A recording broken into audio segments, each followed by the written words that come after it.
करारविन्दे न पदारविन्दं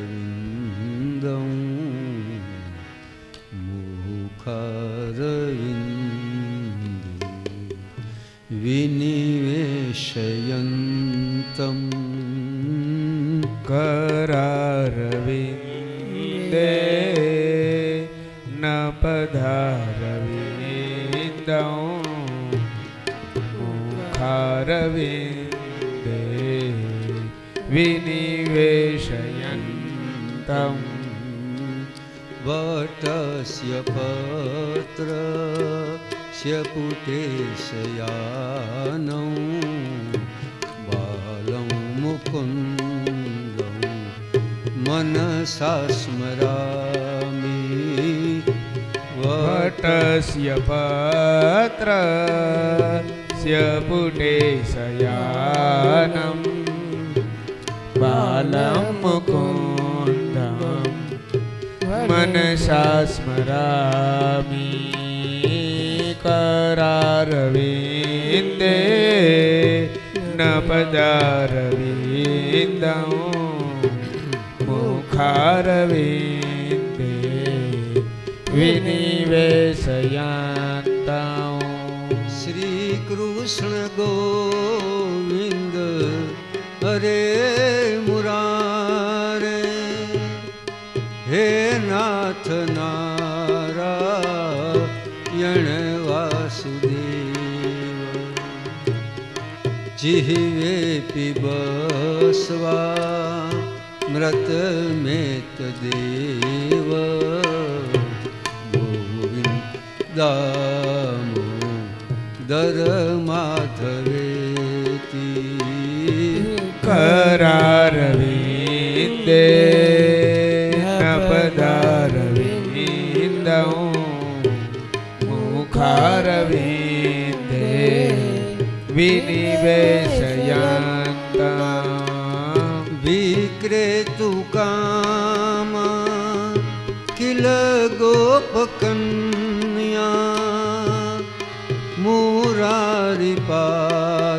मुरारिपादार्पित चित्तवृत्ति दधियादिकं मो अवसादवोच गोविन्द दामोदर माधवेति करारविन्दे न पदारविन्दं मुखारविन्दे विनिवेशयन्तं गृहे गृहे गो पवधू कदम्बा सर्वे मिलित्वा समवाप्ययोगम् पुण्यानि नामानि पठन्ति नित्यं गोविन्द दामोदर माधवेति करारविन्दे न पदारविन्दं मुखारविन्दे विनिवेशयन्तं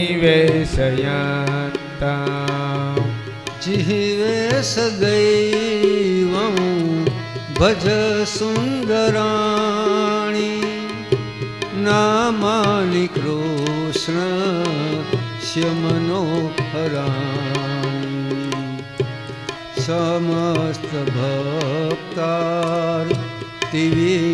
समस्तभक्तार्तिविनाशनानि गोविन्द दामोदर माधवेति करारविन्दे न पदारविन्दं मुखारविन्दे विनिवेशयन्तं सुखावसाने इदमेव सारम् दुःखावसाने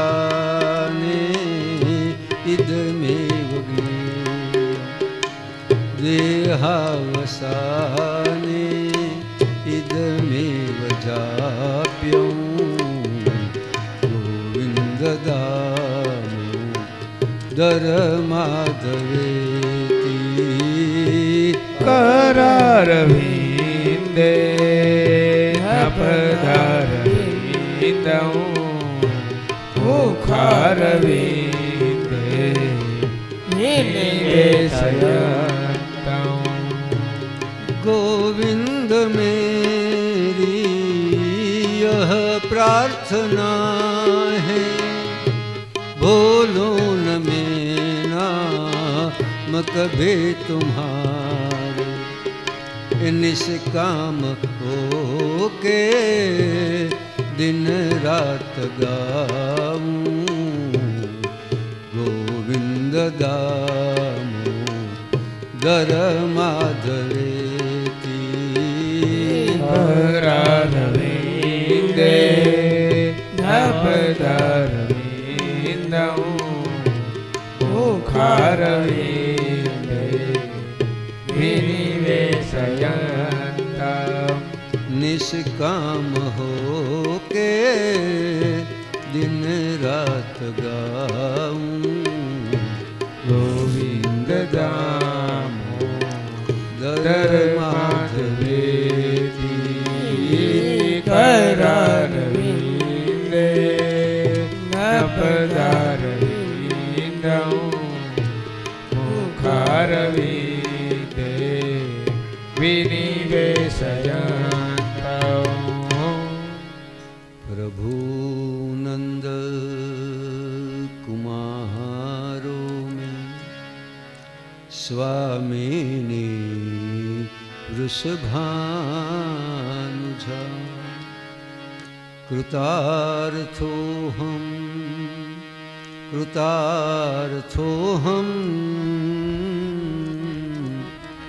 कृतार्थोऽहं न संशयः नारायणं नमस्कृत्यं नरं चैव नरोत्तमं देवीं सरस्वतीं व्यासो ततो जयमुदीरये रामाय रामभद्राय रामचन्द्राय वेधसे रघुनाथाय नाथाय सीतायां पतये नमः। गणनाथ सरस्वती रविशुक्रं बृहस्पति पंचेतान संस्मरे नित्यं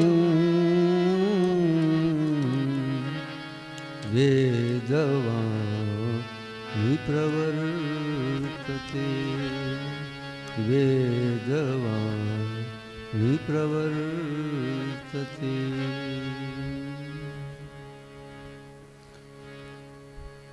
श्री गणेशाय श्री उमामहेश्वराभ्यां नमः। श्री लक्ष्मीनारायणाभ्यां नमः। श्री अम्बे माता की नमः। श्री नर्मदा माताये नमः। बोलिए श्री बालकृष्ण लाल की जय। 2 મિનિટ ભગવાનનું કીર્તન કરી અને પ્રવેશ કરીએ। શ્રીમન્નારાયણ નારાયણ નારાયણ શ્રીમન્નારાયણ નારાયણ નારાયણ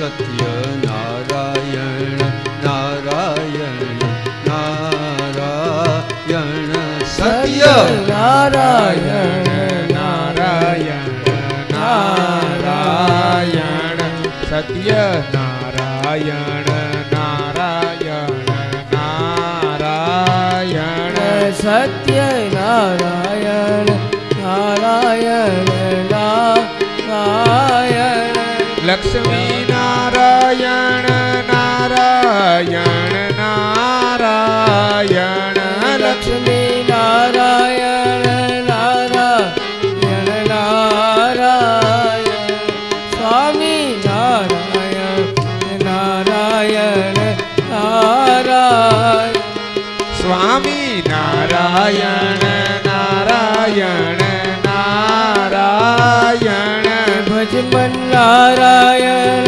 નારાયણ નારાયણ ભજમન નારાયણ નારાયણ નારાયણ યજ્ઞ નારાયણ નારાયણ નારાયણ હે યજ્ઞ નારાયણ નારાયણ નારાયણ સૂર્ય નારાયણ નારાયણ નારાયણ સૂર્ય નારાયણ નારાયણ નારાયણ બદ્રી નારાયણ નારાયણ નારાયણ બદ્રી નારાયણ નારાયણ નારાયણ સ્વામી નારાયણ નારાયણ નારાયણ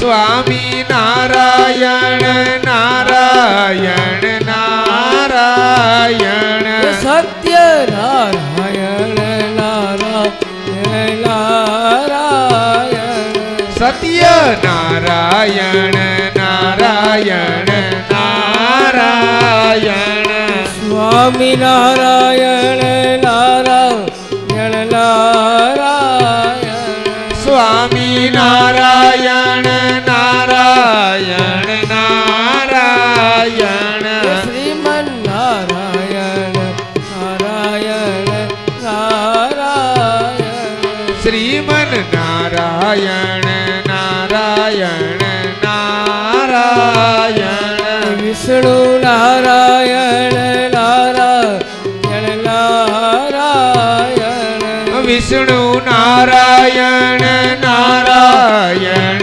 નારાયણ ભજમન નારાયણ નારાયણ નારાયણ ભજમન નારાયણ નારાયણ નારાયણ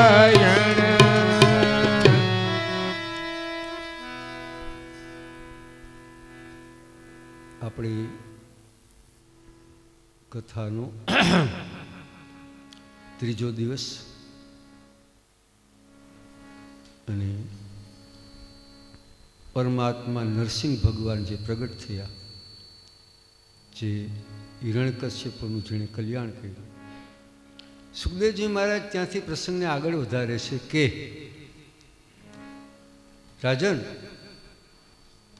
પરમાત્માનું જે સ્વરૂપ છે વિકરાળ સ્વરૂપ ધારણ કર્યું છે, ભયંકર વિકરાળ, મોટી જબરજસ્ત કેસવાળી છે, સિંહનું મુખ રહેલું છે, લાલ ચોળ તાંબા તપાવેલા તાંબા જેવા જેના નેત્રો રહેલા છે. એટલે પરમાત્મા જ્યારે પ્રગટ થયા થાંભલામાંથી ગુરુર ગુરુર ગુરુર કરીને, એટલે જે દેવતાઓ પ્રાર્થના કરવા ઊભા હતા એ સ્વરૂપ જોઈને જ ભાગવા માંડ્યા. અહીં તો જવાય એવું નથી કે આ બાપો તો ટાણે ભયંકર કુપાયમાં છે. અને જ્યારે હિરણ્યકશ્યપનું કલ્યાણ કર્યું એટલે દૂર રહીને દેવતાઓ કોઈ પાસે નથી આવ્યા, આકાશમાં જ વયા ગયા હતા. ત્યાંથી જય જયકાર કર્યા અને પુષ્પવૃષ્ટિ કરીને ભગવાનના નામનો જય ઘોષ કર્યો. બોલો શ્રી નરસિંહ ભગવાન જય. એ જય ઘોષ એણે એટલા માટે કર્યો કે આ કદાચ હવે શાંત થાય તો સારી વાત છે. પણ પરમાત્માનો ક્રોધ ઉતરતો નથી, ભયંકર ક્રોધમાં બેઠા છે. એક પછી એક દેવતાઓ પ્રાર્થના કરે, પણ જેમ પ્રાર્થના કરે એમ ક્રોધ ચડતો જાય ઉતરવાને બદલે. દેવતાઓ મૂંઝાણા કે હવે આનું કરવું, આનો ક્રોધ ઉતારવો કેમ? કાર્ય તો પૂરું થઈ ગયું, હજી આટલો ક્રોધ કેમ છે? ત્યારે જે લીલા ભગવાનને કરવાની છે, નારદજીને પ્રેરણા થઈ. નારદજીએ દોટ મૂકી, નારાયણ નારાયણ નારાયણ નારાયણ આવ્યા સીધા માતા જગદંબા લક્ષ્મીજીની પાસે. માતા પ્રણામ, નારદજી કહે છે. લક્ષ્મીજી કે અરે નારદજી આવો આવો, આજ તો તમે ભૂલા પડ્યા. તો કે માં શું કરું, એક આપત્તિમાં મુકાઈ ગયા તમે બધાય, અને તમારા સિવાય આ આપત્તિમાંથી કોઈ બચાવી શકે એવું નથી. લક્ષ્મીજી કે એવી વળી શું આપત્તિ આવી? અરે માં તમને તો ખબર છે ને, ઓલા મચ્છર જેવડા દૈત્યને માર્યો હિરણ્યકશ્યપુને, એમાં તો એવડો તોબરો ચડાવ્યો જ, અને એટલો ક્રોધ છે ભગવાનનો. જો તમે આવો ને તો એ શાંત થાય. ત્યાં તો લક્ષ્મીજી ઊભા થઈ ગયા. અરે નારદ, બસ આટલી જ વાત? હું આવું નહીં શાંત ન થાય? અરે એક જ મિનિટમાં હમણાં શાંત કરી દઉં, બધો ગુસ્સો ઉતરી જાય એનો. માતાજી તો તૈયાર થયા, 16 શણગાર ધારણ કર્યા, ચરણમાં જે ઝાંઝર છે, માતાજીએ ચાલવાનું શરૂ કર્યું, room zoom room zoom room zoom. આગળ નારદજી, પછવાડે લક્ષ્મીજી. નારદજી એવી રીતે ચાલે કે લક્ષ્મીજીને આગળનું દ્રશ્ય દેખાય નહીં, કારણ કે એક કાર્ય કરવાનું છે, સિદ્ધ કરવાનું છે. બહેનું તું શું એ પહેલાં કહી દઉં હવે કે એક વખત પરમાત્મા પોઢ્યા છે અને લક્ષ્મીજી ચરણ સેવા કરે છે, પગ દબાવે છે. ગુજરાતીમાં ચરણ સેવા થોડુંક અઘરા શબ્દો મને બોલવાની ટેવ છે એટલે માફ કરજો. ચરણ સેવા કરે છે, એમાં નખ કંઈક વધી ગયો હશે, તે નખચંદ્રિકા જરાક લાગી ગઈ, થોડુંક વધી જાય એટલે લાગી જાય. એ નખચંદ્રિકા લાગી ગઈ ને ભગવાને રાડ પાડી, હા દેવી. લક્ષ્મીજી કે મહારાજ અવળી નખચંદ્રિકા લઈ ગઈ, એમાં આવડી રાડ પાડી. યુદ્ધની વાતો તો મોટી મોટી કરો કે ઓલા હારે યુદ્ધ કર્યું, ઓલા હારે યુદ્ધ કર્યું, આટલા હથિયાર, ત્યાં તમારું થાય શું?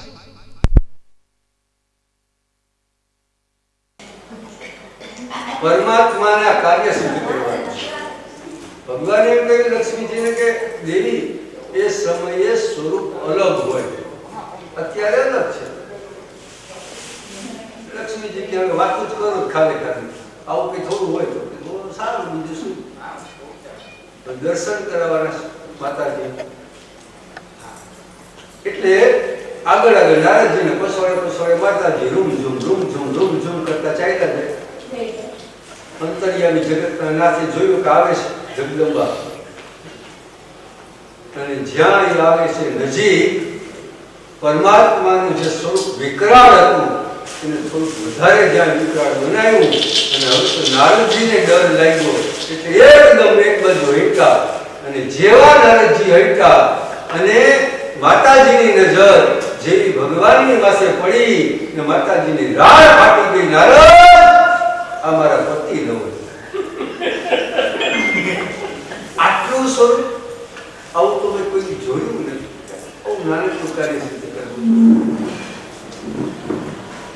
પણ હવે પ્રશ્ન એ થયો, દેવતાઓ તો પ્રાર્થના કરીને થાકી ગયા, લક્ષ્મીજી હટી ગયા, તો હવે ક્રોધને શાંત કરે કોણ? આખર બ્રહ્માજી પ્રહલાદની પાસે આવ્યા કે જો ભાઈ તારા માટે થઈને આ સ્વરૂપ ધારણ કર્યું છે, હવે આને શાંત કરવાની જવાબદારી તારી, તું જા એની પાસે અને શાંત કર. એમાં હું મોટી વાત છે, હાલ તમે ભલે. અને પ્રહલાદજી એકદમ નજીક પહોંચી ગયા, બિલકુલ નજીક. પેલા તો યાદ જોઈને પ્રાર્થના ચાલુ કરી થોડી ઘણી. તમે તો અંતર્યામી જગતના નાથ સુધી દયાળુ કૃપા સિંધુ શાંત થાવ શાંત થાવ શાંત થાવ. તો ભગવાનનો ક્રોધ શાંત ન થાય. સુખદેવજી મહારાજ લખે છે આમ, અને જ્યારે પ્રહલાદજી જોયું કે આ ક્રોધ શાંત થતો નથી ત્યારે એક સરસ મજાની પ્રહલાદજી બોલ્યા છે કે હે પ્રભુ ના અહમ વ્યજિત તે અભિયાન. આ બીજા બધા કે ભલે ડરતા હોય, હું કઈ તમારાથી બીતો નથી. આ હું આવડો કેટલો ચડાઈ બેઠા,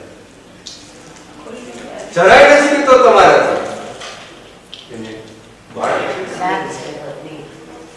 જેવું પ્રહલાદજીએ કહ્યું બીતો નથી. ભગવાન ખડખડાટ હસી પડ્યા, તમામ પ્રોત્સાહન. પ્રહલાદજીના મસ્તકમાં હાથ પધરાયો છે પરમાત્મા જગતના નાથ. કે છે એ પુત્ર પ્રહલાદ વરદાન માંગો, તમારી ભક્તિથી પ્રસન્ન છું, માગી લ્યો. પ્રહલાદજી આ જોડીને કહે કે પ્રભુ માગવા માટે કઈ ભક્તિ કરી નથી, મારે કઈ તમારી પાસેથી જોતું નથી. મને તો મારા હૃદયથી તમારા પ્રત્યે જે ભાવ છે એટલા માટે હું તો ભક્તિ કરી છું. એટલે મારે કોઈ વસ્તુની આવશ્યકતા નથી, બસ તમારી કૃપા મારા માટે ઘણું.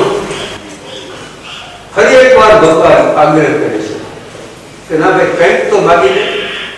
ત્યાં પ્રહલાદને યાદ આવ્યું કે આવી જગ્યા પ્રહલાદ કે આ પ્રભુ આ તમે સારું કહ્યું, કંઈક તો માગી લે. મને યાદ આવ્યું એક જ વસ્તુ મારે જાદુ કઈ નથી જોતું, એક જ જોયું, એક જ વરદાય. બોલ ભાઈ શું? તો કે મારા પિતાએ આખી જિંદગી તમને ગાળો કાઢી, તમારી સાથે ભેદભાવ રાખ્યો છે, કઈક સાધુ સંતોને હેરાન કર્યા. બસ એટલી પ્રાર્થના છે કે મારા પિતાની અસદગતિ થવી ન જોઈએ. પુત્ર માંગે છે, પિતાની અસદગતિ, એનું કલ્યાણ થવું જોઈએ. ત્યારે ભગવાન ફરી એકવાર ખડખડાટ અને હવે હું તને કહું ભગવાન, તારા જેવું સંતાન જે કુટુંબમાં થાય ને એને એક પેઢી નહીં 21 પેઢીનું કલ્યાણ થાય. 10 તારા પછી નહીં, 10 તારા પહેલા. હવે તે તો માગ્યું નથી એટલે હું સામેથી વરદાન આપું. તો પ્રહલાદે કઈ માગ્યું નથી, તો પ્રભુ સામેથી વરદાન આપે છે કે તારા વંશમાં હવે કોઈને નહીં મારો. આને તો આવવું પડ્યું કે મારે હવે કોઈને મારીશ નહીં. તમારી 21 પેઢીનું કે નમાઈ બોલ તો આને તો કરે, કારણ કે મારી હાથે જેનું મરણ થાય એને કોઈ દિવસ સદગતિ થાય. આને તો બધી પહેલા જ આપી પણ તારા વંશમાં કર્યું અને તમારી 21 પેઢી એટલે 10 તારા પહેલા 10 તારા એનું કલ્યાણ થઈ ગયેલું છે. અને જેવા ભગવાન શાંત થયા, તમામ દેવતાઓ બ્રહ્માજી પરમાત્માની પાસે બોલે છે, નમસ્કાર કરે છે. એટલે સુખદેવજી મહારાજ એમ કહે છે કે ભગવાને બ્રહ્માજીને કહ્યું કે આવા દુષ્ટને આવા વરદાન દો કે જવાબ વરદાન દેતા પહેલા વિચાર તો કરો. કે બ્રહ્માજી કે મહારાજ અમારી જો તપ કરે ને તો વરદાન દેવાનું કામ અમારું, કલ્યાણ કરવાનું કામ તમારું ચાલુ રાખજો.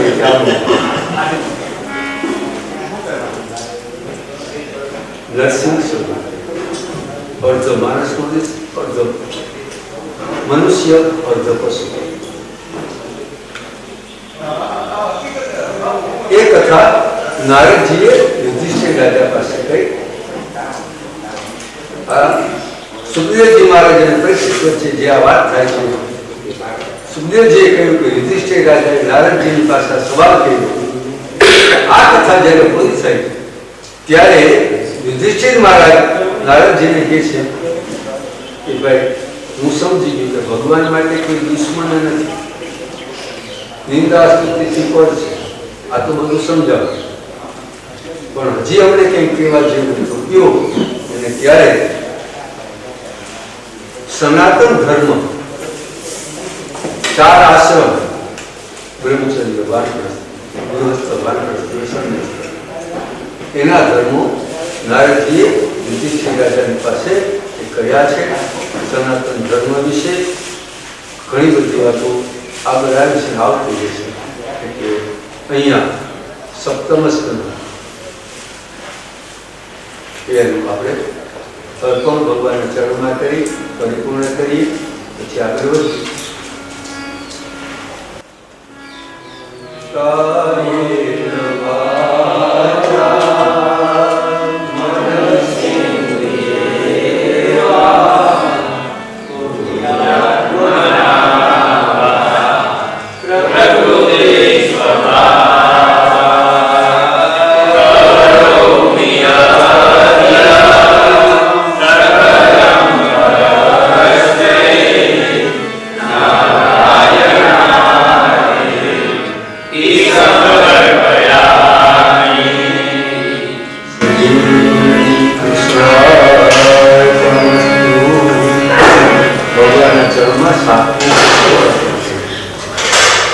હવે આગળ અષ્ટમ સ્કંદ, આઠમો સ્કંદ અને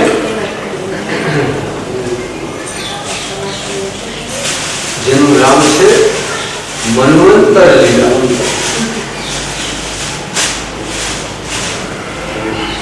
બ્રહ્માજી તેનો જે એક દિવસ છે એમાં 14 મનુ થાય. તો એ 14 મનુ કોણ કોણ એ સમયે ભગવાને કેવા અવતારો ધારણ કર્યા એના વિશેનું વર્ણન સુખદેવજી મહારાજે પરીક્ષિત રાજાની પાસે કરે છે.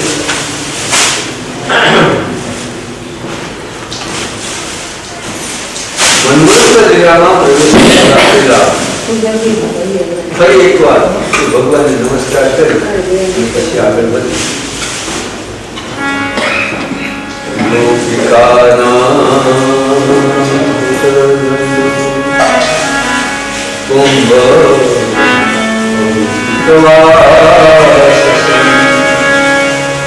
શ્રીનિકેતમ મહાશ્વાસમ રોષણમ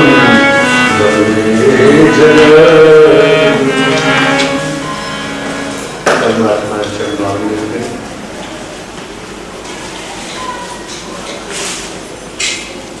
અવાજ લાઈટ કોઈ નહીં, મારો છે થોડું ધીમો, તમારા સુધી પહોંચે કે નહીં તો સારું સંભળાતું. બીજું કહે નહીં, પણ ક્યારેક શાંતિથી બોલતો, ક્યારેક જરૂર પડે ત્યારે શાંતિથી બોલો એટલે મને એવું લાગે કે હું એકલો જ સાંભળું, તમારે મને અવાજ પહોંચતો નથી. સારું બોલો શ્રી ભાગવત ભગવાન. મન્વંતર લીલામાં આપણે પ્રવેશ કરીએ જે 14 મનુઓ થાય છે. પ્રારંભ પરીક્ષિતના પ્રશ્નથી થાય છે. પ્રહલાદજીનું આખ્યાન કલ્યાણ ભગવાને જે કહ્યું એ કથા સાંભળી અને પરીક્ષિતના મનનું સમાધાન થયું. એને જ કહ્યું હતું ને કે કોકને હાથ કોકને કામ આવે, થઈ ગયું સમાધાન. ના કોઈ માટે કોઈને મારતા નથી. આ પ્રહલાદ તો ખાલી નિમિત્ત હતા ને, એને ફરજિયાત આવવાનું જ હતું, કારણ કે બીજી કોઈ રીતે અમર્યાદ હતા. વરદાન બ્રહ્માજી પાસેથી મેળવ્યું હતું એટલે બીજી તો કોઈ શક્તિ નથી આ મારવાની. અને આમે જઈને જે અવતાર હતા એટલે ભગવાનને આવવાનું જ હતું. ખાલી એક નિમિત્ત બનાવ્યા, બીજા દેખાવ નવો કર્યો આના માટે આવ્યા. પણ કોઈ માટે ભગવાન કોઈને મારતા નથી. પરીક્ષિતના મનનું સમાધાન, શંકાનું સમાધાન થઈ ગયું. પરીક્ષિત રાજા પૂછે છે સ્વયંભુવે શિહગુરુ વંશોયમ વિસ્તરાત યત્ર વિશ્વાકૃજાં ભર્ગો મનોનમ્યાન્મદાસ્વનઃ યત્ર યત્ર હરે કર્મ જન્મ કર્માણિ ચમહીરતા ગૃહણન્તિ કવયો બ્રહ્મ સ્થાનિનો વનરોણવદા. પરીક્ષિતનો સવાલ. શું સવાલ? પરીક્ષિત એમ કહે છે કે ગુરુ મહારાજ આ ભગવાનના આટલા અવતારોની જો વાત છે, ભગવાનના તો અનેક અવતારો છે ને, 24 અવતારો, અને આ જે મનવંતર લીલા જે મનુઓ બન્યા એમાં સૌથી પ્રથમ જે સ્વયંભૂ મનુ, તો સ્વયંભૂ મનુના સમયમાં ઘણા બધા અવતારો ભગવાને લીધા. તો એક કામ કરો, આ કથા મને વિસ્તારથી કહો, ટૂંકમાં નહીં, કારણ પાછળનું કાર્ય શું કરવા વિસ્તારથી કહેવાની કે યત્ર યત્ર હરે જન્મ કર્માણી, જ્યાં જ્યાં ભગવાનનું પ્રાગટ્ય થયું છે ને એ અદ્ભુત લીલાઓ હોય એટલે મને જરા શાંતિ થાય, એકદમ વિસ્તારથી કહો. અને સુખદેવજી મહારાજ કહે છે, અને સવાલ જેવો કર્યો જવાબ તો પહેલા એવો જેવો છે ને કે વિસ્તારથી કહેવાની વાત કરીને હવે સુખદેવજીનો જવાબ છે સ્વામી. મનોસ્મિન વ્યતિતા સત્કર્તે સ્વાંભુવાદનો આર્યસે કવિતો યત્ર દેવાદીનાં પ્રસંભા. સ્વયંભૂ મનુનો જે વંશ છે એમાં ઘણા બધા અવતારો છે. તું મને એમ કહેશ કે વિસ્તારથી કહો, તારી પાસે સમય કેટલો છે? 7 દિવસ. અને જો કથાનો વિસ્તાર કરવા હું બેસીશ ને, સુખદેવજી કહે છે 17 વર્ષ આપી 100 વર્ષ સુધી આ પૂરું ન થાય. તારી પાસે 100 વર્ષ છે, દિવસ તો હાથ છે. આ વિસ્તારની વાત રહેવા દે, જે છે ટૂંકમાં સાંભળો. પરીક્ષિત રહે છે તો તમને જેમ ઠીક લાગે. અને આરંભ થયો છે મન્વંતર લીલાના સંદર્ભમાં. સર્વપ્રથમ પહેલો હરિએવા નામથી ભગવાને અવતાર ધારણ કરી અને ગજેન્દ્રનું કલ્યાણ કર્યું. એટલે પરીક્ષિત રાજાને વળી સવાલ કર્યો કે ગુરુ મહારાજ, તો આવું હરિએવા નામથી ભગવાનને શું કરવા આવું છે, કઈ શા માટે ગજેન્દ્રનું કલ્યાણ કર્યું? સુખદેવજી મહારાજ કથાનો આરંભ કરતા કહે છે, આદિગીર વરોરાધન ત્રિકુટ ઇતિસુત યોગેનામૃત શ્રીમાન યોજનાય નમો વિરા. ત્રિકુટ નામનો પર્વત, 3 શિખર જેને છે ત્રિકુટ, એમાં એક બળવાન ગજેન્દ્ર, એટલી હદે બળવાન હતો કે એ જો ચાલ્યો આવતો એનું જે ગંડર સ્થળ હતું એમાં જે મધ ઝરતો એની જે ગંધ હતી એ એટલી તીવ્ર હતી કે દૂરથી ખબર પડી જાય કે આવ્યો આવે. એટલે ચાલ્યો આવતો હોય અને સિંહ કોઈ આ ગંધ જો સૂંઘી જાય પોબારા કાપી જાય કે આને આડી ઉતરાય નહીં, આ કઈ હળફટ થઈ જાય કઈ નથી નહીં. એટલો બળવાન હતો અને એને કારણે એને અભિમાનનો પાર નથી.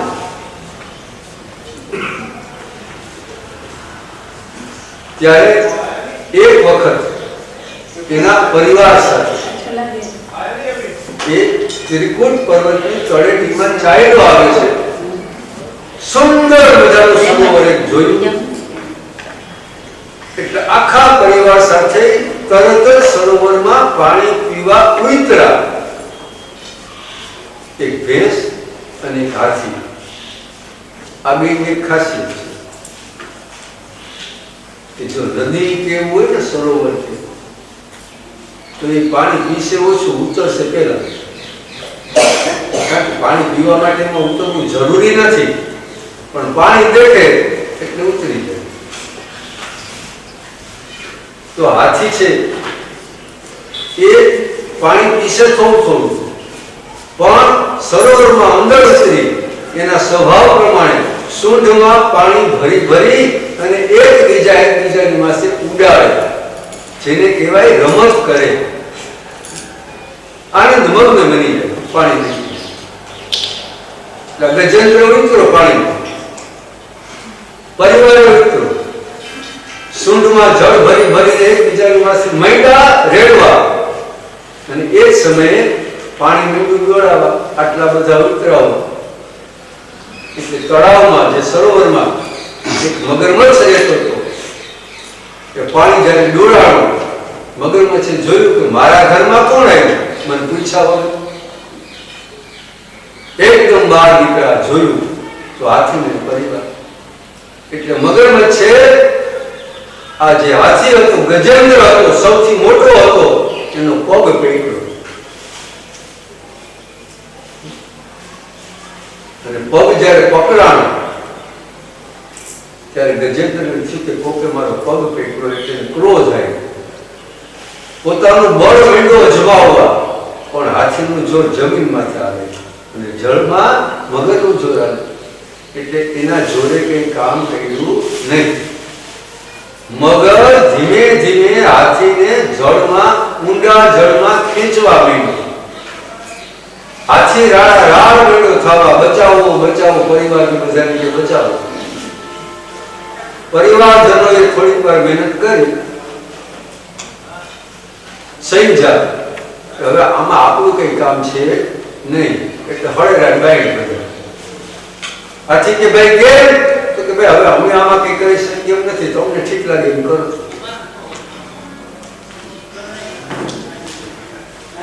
પણ હાથીએ વિચાર્યું કે મારો પરિવાર અને મને મદદ ન કરે તો હવે કેને શરણે જવું? એટલે અંતે ભગવાનને શરણે જાય છે. હે ગોવિંદ, હે ગોપાલ.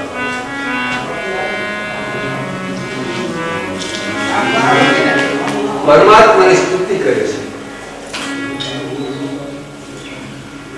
ગજેન્દ્ર સ્તુતિ કહેવાય છે આને. એનો પણ મહિમા એવો બતાડવામાં આવ્યો છે કે આ સ્તુતિનું પાન જે કરે તેના પગને મગર પેટી પકડે છે. પગ પકડવા પેલા ખુલાસો પગ પકડવો એટલે શું? હાથી કેતા જીવ, મગર કેતા કાળ. ત્રિકૂટ પર્વત એટલે આ સંસાર, 3 ગુણ વાળો આ સંસાર, 3 ગુણ વાળો છે, સત્વ રજ તમ, 3 ગુણ વાળો સંસાર. જીવ એને જ્યારે કાળ પકડવાનો પ્રારંભ કરે ને એટલે પગથી પકડે. પેલા એની તકલીફ પગમાં થાય, પગમાં તકલીફ થાય કે સમજી લેવું કે સમય નજીક આવતો જાય.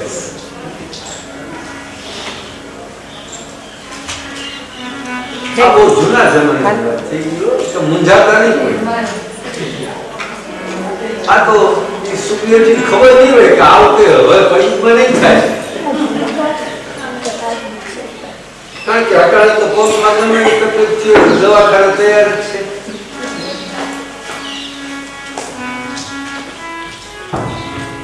પગ પકડાણો છે, ગજેન્દ્રએ સ્તુતિ કરી છે. હે ગોવિંદ, હે ગોપાલ.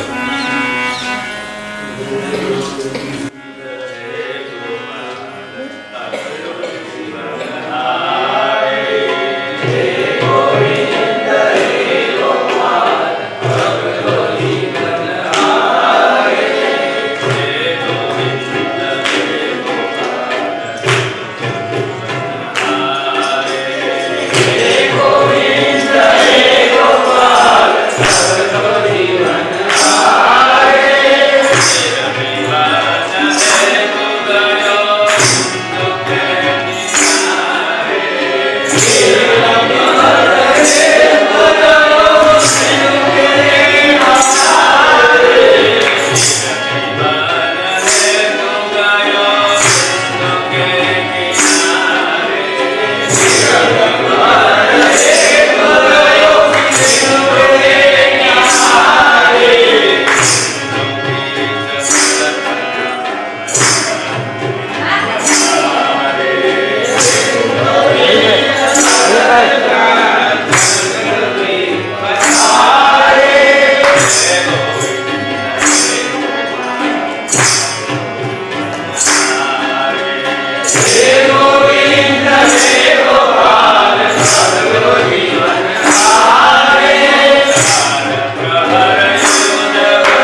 મારી કોઈ આધાર નથી. જગતમાં આગળ આપણે કેટલીય વાર વાત આવી કે આપણું કોઈ છે જ નહીં. અંતકાળ જ્યારે આવે ને, થોડોક સમય સગાવાલા મહેનત કરી લે, દવા એ કરે, પછી ડોક્ટર એમ કહી દે કે હવે આમાં કઈ ભરે નથી ભાઈ, સેવા કરવી તો કરો. એટલે પરિવાર ના કામે બદલી જાય કે હવે કેટલો સમય છે. અંતિમ શરણું લીધું છે. હે ગોવિંદ હે ગોપાલ શરણ મેં તુમારે.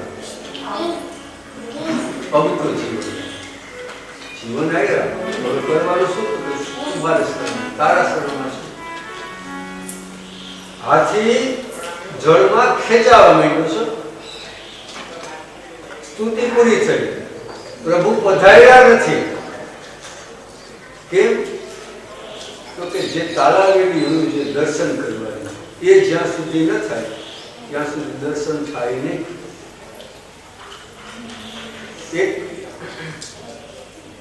લગભગ સ્વામી વિવેકાનંદનો દાખલો છે, લગભગ. અથવા પણ એક વખત એક યુવક એની પાસે આવી, સ્વામીજી આ તમે કયો ભગવાન છે ભગવાન છે ભગવાન છે, તમે દર્શન કર્યા, તમે કહો છો ગુરુદેવ દર્શન કર્યા, અમને કેમ નથી થતા? થાય કે નહીં? તો કે થાય. કેમ થાય? તો કઈ મોઢેથી સમજાવીશ તો નહીં સમજાવે. એના માટે તો તારે મારી સાથે આવવું જોશે. ચાલો તમારી સાથે, મને કઈ તો ચાલો. એ બંને જણા ચાલતા છે, નદી આવી. સ્વામીજી મીંડા વસ્ત્ર બદલાવા લાવવા માટે. પેલો યુવક તે શું કરું? તો કે તારા સવાલનો જવાબ જોઈએ. એટલે આખી હિંમત તો કે હા હા આવતો રે ભેગું. કે સારું. એને કપડા બદલાય અને બનાવી માર્યું ધુબા. જરાક ધૂપકી મારીને બહાર નીકળ્યા. કેટલી વાર માટે સ્વામીજીએ ઓલાની ગરદન પકડી લીધી ઉપરથી અને પાછી પાણીમાં ડૂબાડી. ઓલો મહિનો છટપટાવો, પણ આણી તો જબરદસ્ત એવી પકડી રાખી પાણીમાં. એટલી ભયંકર જયારે છટપટાવે સ્વામીજી એટલે બહાર ખેંચી. કેમ ભાઈ? ત્યાં દર્શન થઈ ગયા. આ તો ના બચાવો. એટલે આ તો ના જ્યાં સુધી ન થાય ત્યાં સુધી ભગવાન આવે નહીં. જવ ભરસુંડ એમ કે છે, જવ ભરસુંડ જયારે બાકી રહેશે અને ગજેન્દ્રએ જોયું કે પ્રભુ આવતા નથી અને આર્તનાદ પરમાત્માની માથે હે ગોવિંદ, પછી બાકી તો કઈ બોલાય મળતું નથી. અટલું તો માન બોલાવું હે ગોવિંદ. અને તળાવમાં જે ખબર હતું કે સુંદમાં જઈ ઘા કર્યું ભગવાન કરતો કઈક અર્પણ તો કરવું જોઈએ. અને જેવો આનો આત્મનાદ થયો પરમાત્માએ છલાંગ મારી. આ કેતા લક્ષ્મી કરી ઈ કેતા પહેલે ગોવિંદ છૂટ કર પીછે ગોત લક્ષ્મીજીએ પૂછ્યું પ્રભુએ એકદમ સફાળો પછી કઈ બાજુ? ખાલી એક જ શબ્દ બોલ્યા, હા નથી. બીજો ટાઈમ નતો. હા કેતા લક્ષ્મી નથી કેતા નથી. હા બોલ્યા ત્યારે આવી હતા જીવન તો ત્યાં પહોંચી ગયા ક્ષણ માત્ર.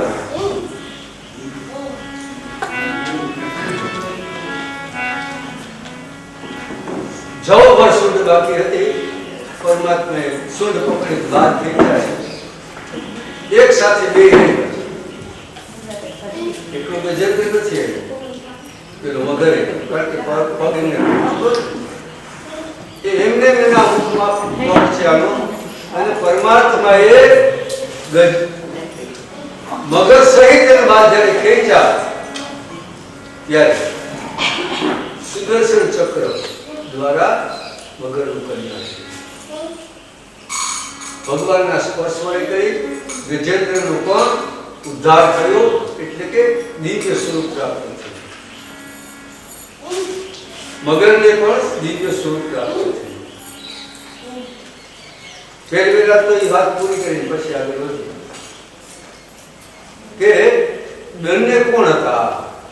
હાથી અને મગર બંને હતા કોણ? તો કે હાથી કોણ હતા?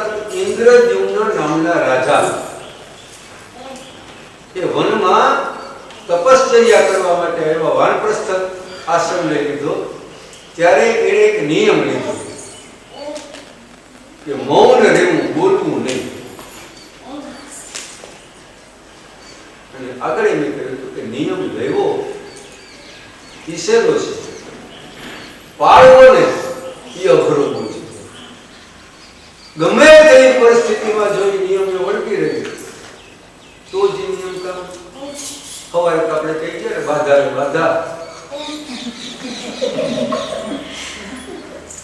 એટલે નિયમ લેવો તો પાડવો. અહીંયા એ બન્યું કે આને નિયમ તો લઈ લીધો કે મૌન રહેવું ને બોલવું નહીં. હવે નસીબ જોગે, એના ભાગ્ય જોગે મુનિ દુર્વાસા ત્યાંથી પસાર થાય. દુર્વાસાએ જોયું એટલે નજીક ગયા. તો આને તો નિયમ લીધો તો બોલવું નહીં, એટલે એમને બિહાર જોઈને મૂંગો મૂંગો. દુર્વાસાને એટલો જ ચડ્યો કે મોઢામાંથી આવું એમ નથી બોલાતું. હું આવડો ઋષિ તારી પાસે સામેથી આવીને આવું, તારે મને બોલાવવું જોઈએ ને બદલે હું સામેથી આવીને ચાલીને આવું, તું બોલતો નથી. તારું આ કર્મ હાથી જેવું છે, જા હાથી બની જા. છતાંય ઇન્દ્રદ્યુમ્ન કઈ બોલ્યા નથી, હા કે ના. કારણ કે જો બોલે તો નિયમનો ભંગ થાય, અને નથી બોલ્યા એટલે જ ભગવાન આવ્યા છે. નિયમનો ભંગ નથી થયો ને એટલે જ ભગવાન આવવું પડ્યું, કારણ કે નિયમ કાયમ. અને પેલો જૂળ મગર જે કઈ એ કોણ હતા? હુહુ નામના ગંધર્વ. એક વખત અગત્ય મુનિ સ્નાન કરતા હતા.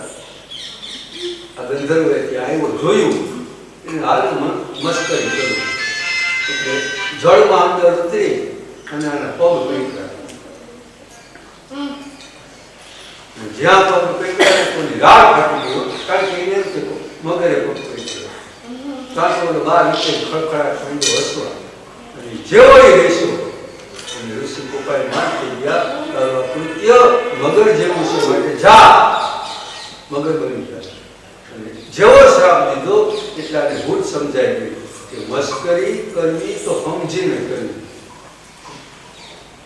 હસવામાંથી ખસવું થઈ ગયું. બહુ સમજી વિચારીને ઉઠવું કઈ પડી કઈ નથી નહીં. ક્યાંય મસ્કરી કરો તો બહુ વિચારજો કે આપણી ત્રેવડ છે મસ્કરી કરવાની. હમણાં તો સ્વામી વિવેકાનંદની વાત કરી દઉં, એની જ એક વાત છે અને બનેલી ઘટના છે. એના ઓલામાં લખેલી છે આ વસ્તુ, તો આજે બોલું છે કે શિકાગોમાં જે પરિષદ ભરાણી હતી ને એમાં આપણને આમંત્રણ નહોતું, કારણ કે અંગ્રેજ બોલાવ્યો. સ્વામીજી સામેથી ગયા, મને એક વાર જવા દીધું. આ કે પણ ત્યાં તો મોટા મોટા ધર્માચાર્યમાં તમારું ગજુ હું આ કે જે હોય જવા દઉં. માંડ માંડ રજા લઈ અને પહોંચ્યા શિકાગો પરિષદ. એક પછી એક વારા મળ્યા આવવા, બધાના વારા પૂરા થવા તૈયાર. કે સ્વામીજીએ ત્યાં પણ વિનંતી કરી વિવેકાનંદજી કે ભાઈ મને આ બધા અડધી અડધી કલાક ભલે બોલ્યા, મને 5 મિનિટ આપો, ખાલી 5 મિનિટ. ભાઈ આમાં તમારું કામ ભલે મને 5 મિનિટ તો આપો, વિનંતી કરી. અને જ્યારે એને 5 મિનિટ આપવામાં ઉભા થયા અને પ્રવચનનો પ્રારંભ કર્યો. બહુ સરસ મજાના શબ્દ છે. Brothers and sisters. જો ત્યાં અંગ્રેજ લોકો હતા, પ્રવચન ક્યાં થાય એટલે મારે ફરજિયાત ઇંગ્લિશ બોલવું પડ્યું. ત્યાં જેટલા હતા ને એ બધાએ પ્રવચન કરતા પેલા શું બોલતા, લેડીઝ એન્ડ જેન્ટલમેન. અને અહીંયા પહેલી જ વખત જ્યારે કહ્યું કે બ્રધર્સ ને સિસ્ટર, ભાઈઓ અને બહેનો, અને ખાલી આ બે જ શબ્દ, હજી તો કઈ આગળ બોલ્યા નથી, પણ આ બે જ શબ્દમાં હોલમાં જેટલા બેઠા હતા અને તાળીઓનો જે ગડગડાટ થયો છે ભાઈ,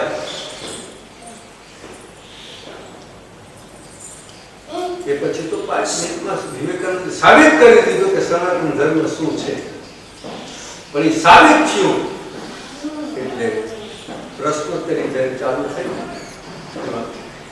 આવું મુદ્દામાં ઘણા એના પેટમાં તેલે રેડાણું હોય ને કે હારું આને કંઈક ખબર પાડી ગઈ એટલે પ્રશ્નોત્તરી ચાલુ થઈ ત્યારે એક અંગ્રેજ ઉભો છે.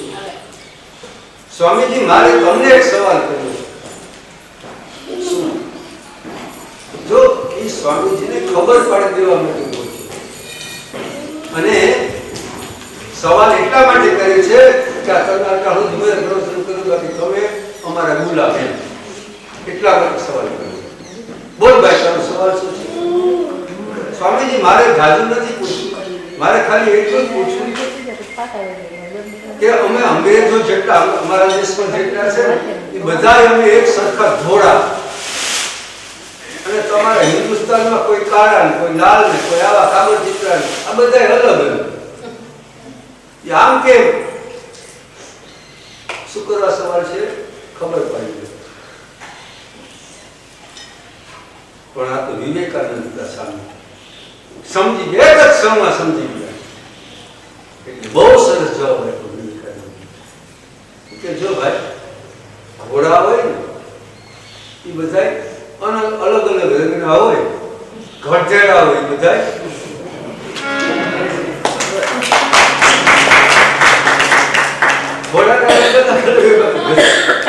સાચી વાત છે ને? ગધેડું દેખા પછી તો બીજા કલરનું જોયું. એટલે મસ્કરી કરતા પહેલા 7 વાર વિચાર કરવો. બહુ ગંધર્વ ક્ષમા માંગે છે. મુનિ પ્રસન્ન થઈ અને વચન આપે છે કે જ્યારે ત્રિકૂટ પર્વતના તળાવમાં ગજેન્દ્ર આવશે અને તું એનો જ્યારે પગ પકડીશ ને ત્યારે પરમાત્મા તારું કલ્યાણ કરશે. એટલે એક સાથે બે કાર્ય ભગવાને કરવાના હતા. એક તો આને નિયમનું પાલન કર્યું એટલે એનું કલ્યાણ કરવાનું હતું, અને બીજાને ઋષિએ વચન આપ્યું હતું એટલે વચનને સત્ય કરવા માટે, અને એક સાથે બે કાર્ય ભગવાને કર્યા છે. તો ગજેન્દ્ર મોક્ષની વાત કર્યા પછી પરીક્ષિત રાજાની પાસે સુખદેવજી મહારાજ કહે છે, છઠ્ઠા ચાક્ષુષ નામના જે મનુ થયા એમાં અજીત એવા નામથી ભગવાનને ઉતારધારણ કર્યું, સમુદ્રનું મંથન કર્યું. એટલે પરીક્ષિત રાજાએ સવાલ કર્યો, ગુરુ મહારાજ સમુદ્રનું મંથન કેમ કર્યું, કેવી રીતે કર્યું, શું કર્યું, થોડુંક તો કયું સરખું કે ચાલો કહ્યું, શા માટે કર્યું અને શું શું બન્યું. સુખદેવજી સમજાવે છે કે રાજા, દેવ અને દૈત્ય એની વચ્ચે વારંવાર ઝઘડા થાય, ભલે હતા એક બાપના દીકરા.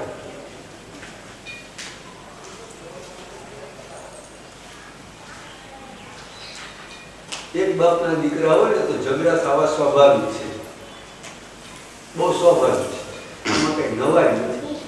આ ગુસ્સે ચલી રહ્યા કશ્યપુના દીકરા હતા. એટલે વારંવાર ઝઘડા થાય એટલે દેવનું દૈત્ય બે ભેગા થઈ અને ભગવાનની પાસે ગયા કે ભાઈ આ કાયમના અમારા ઝઘડા છે, આનો કઈ નિવેડો આવે ખરો? કારણ કે ઝઘડા થાય એનો વાંધો નથી, પણ ઝઘડામાં યુદ્ધ થાય ને તો કેટલીક વાર દેવતાઓ મરે, કેટલીક વાર દૈત્યો મરે, તો આમાંથી બચવાનો કોઈ ઉપાય ખરો? એટલે ભગવાન કહે છે કે હા, એક સરસ ઉપાય છે. શું? તો ક્ષીર સાગરનું મંથન કરો, કાળી નાગનું નેત્રું બનાવો, શેષનાગનું નેત્રું બનાવો, મંદરાચલ પર્વતની રવાઈ બનાવો. પણ આ લોકો કે એનાથી શું થાય? તો કે અમૃત મળશે. એ અમૃતનું પાન કરશો ને પછી ગમે એટલું યુદ્ધ થાય ને તો કોઈ મરશો નહીં. અમૃત પીધા પછી કોઈ મરે નહીં. એટલે દેવતાઓને દૈત્ય થયા તૈયાર. બધાય સાથે મળ્યા કે ચાલો સમુદ્રનું મંથન કરીએ. મંદરાચલ પર્વતને ઉપાડી આવ્યા, ક્ષીરસાગરમાં પધરાવ્યા, શેષનાગનું નેત્રું બનાવ્યું. હવે દૈત્યો એ મુખ પાસે છે, શેષનાગ ભગવાનના મુખ બાજુ. દેવતાઓ શેષનાગ ભગવાનના પૂંછડા પાસે. મંથન ચાલુ કર્યું, પણ આ તો સમુદ્ર હતો, ક્ષીરસાગર. એટલે પેલો પર્વત ધીમે ધીમે ધીમે ધીમે માંડ્યો જળમાં, કારણ કે નીચે કંઈ આધાર તો હતો નહીં. એટલે દેવતાઓની દૈત્યોની રાડ ફાટી ગયો. હે પ્રભુ, આ મંથન કાં નહીં થાય? એટલે એ સમયે પરમાત્માએ કચ્છપ અવતાર ધારણ કર્યો છે. કાચબાને પ્રવેશ કરી અને પર્વતને પોતાની પીઠમાંથી ધારણ કર્યો. એક અવતારથી પ્રભુ કાચબો બન્યા છે. પરમાત્મા જગતના નાથ સમજે કે આ મંથન કરવાનું કામ આનું નથી. એટલે એક સ્વરૂપથી દૈત્ય સાથે છે, એક સ્વરૂપથી દેવતાઓ સાથે છે, 3 સ્વરૂપ. ચોથું સ્વરૂપ ભગવાન પર્વતના જે શિખર છે એની માથે પોતાનું હસ્તકમળ રાખે છે, મેર જેને કહેવાય. હાંડલામાં રવાઈથી જ્યારે